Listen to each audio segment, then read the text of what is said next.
早晨，又或者晚安。唔知你而家係搭緊車返工，定係終於都搞掂晒全日嘅嘢，坐咗喺床邊。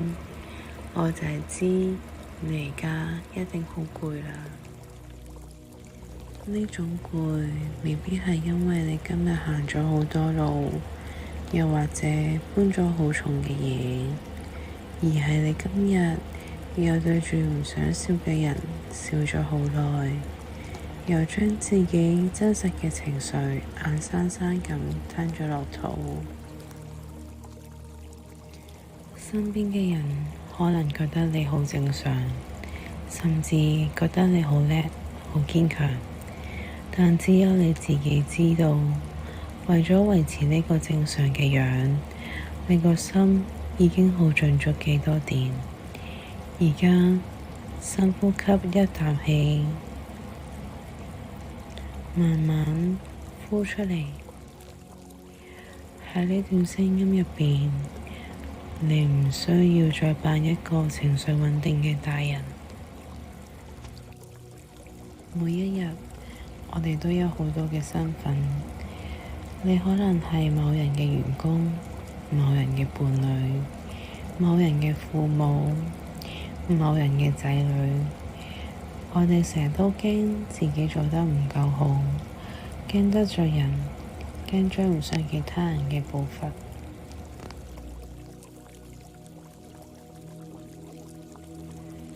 但係呢一刻，試下將背脊上面嗰個好重好重嘅背囊放低，同自己講一聲：我而家咩都唔想理，我容許自己喺呢幾分鐘入邊做一個完全冇用嘅人。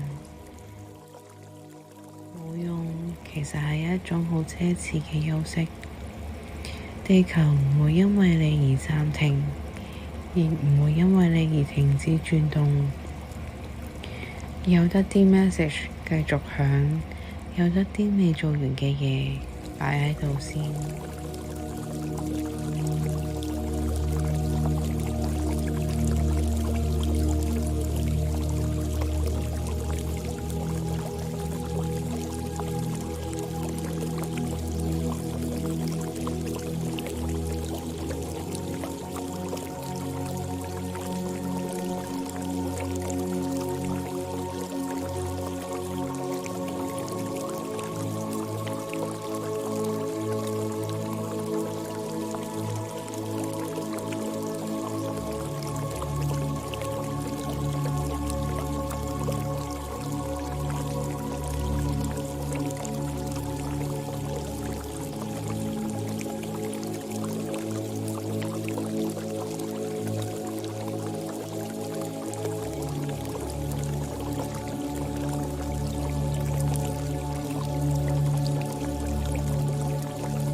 感受一下你嘅膊頭係咪一直縮緊，慢慢放鬆佢。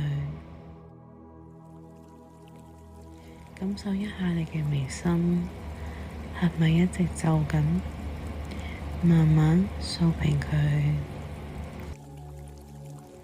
將你嘅注意力擺喺自己嘅呼吸或者背景嘅流水聲度，唔需要刻意去清空自己嘅腦袋。如果有雜念飄過，就由得佢飄過，好似望住天上面嘅雲咁，唔好去捉住佢。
好啦，慢慢咁感受一下自己嘅身體，感受下張凳或者張床點樣穩穩陣陣咁樣托住你。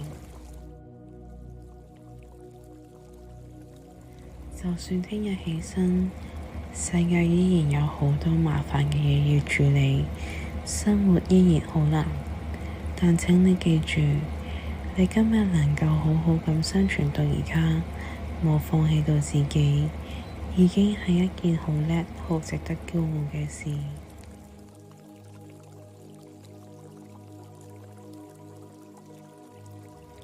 對自己溫柔啲，好似對待你最愛嘅人咁，錫返自己，慢慢咁樣擘返大對眼。多謝你將呢10分鐘留畀自己。